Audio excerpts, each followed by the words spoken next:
အခုဆိုရင်တော့ဒီကတည်းကတပ်မှာဖြစ်ပါတယ်ဒီကတည်းကတပ်ပဲနဲ့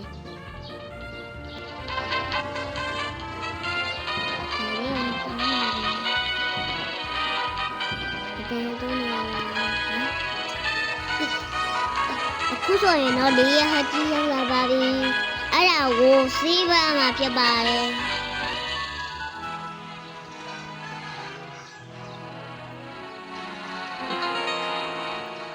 ဒီဘရောက်လာပါပြီပြီးရင်တော့ညီမလေးတာပြားကိုရောက်လာပြီဆိုကစားဝင်ရောက်လာညီမလေးဇာဝင်းမှာဆော့တာအရင်ကြည့်ကြအောင်နော်ဒီမတ်ကိုပါပါမယ်ဒါပြီးရင်အမမကူရအောင်ကြည့်ပါမယ်ကြည့်ရင်တော့မိုးပြန်ပူပေါင်းစီးမှာပြပါရ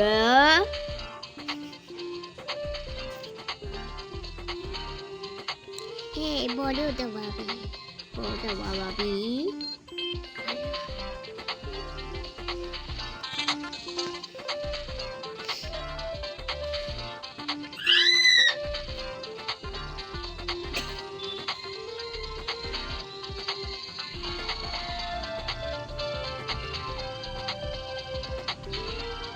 သူအော်လိုက်တာဟုတ်အော်လိုက်တာပါအခုဆိုရင်တော့အဲ့ဒါအခုဆုံးဖြူရောက်တော့ရမယ်ဟဲ့ဘယ်လိုပေါ်ရ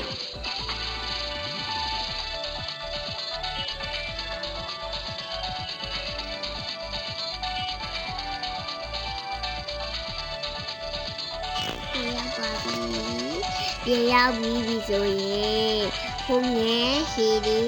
ဟိုသူစမပြပါတယ်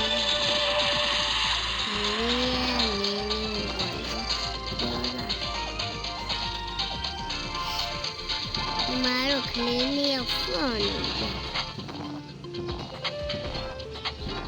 နေရပါ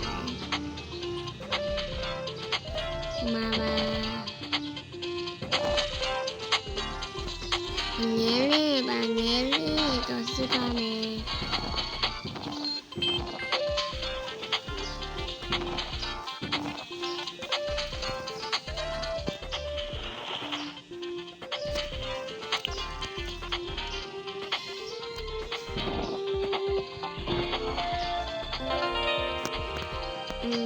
ခံလိုက်ပါပြီ။ညလို့ဒီနေ့ဆိုင်တဲ့နေ့ကတော့မပြီးသေးပါဘူး။အခုဘုခဏနားလိုက်ပါဦးမယ်။နောက်မှတွေ့ကြတာပေါ့။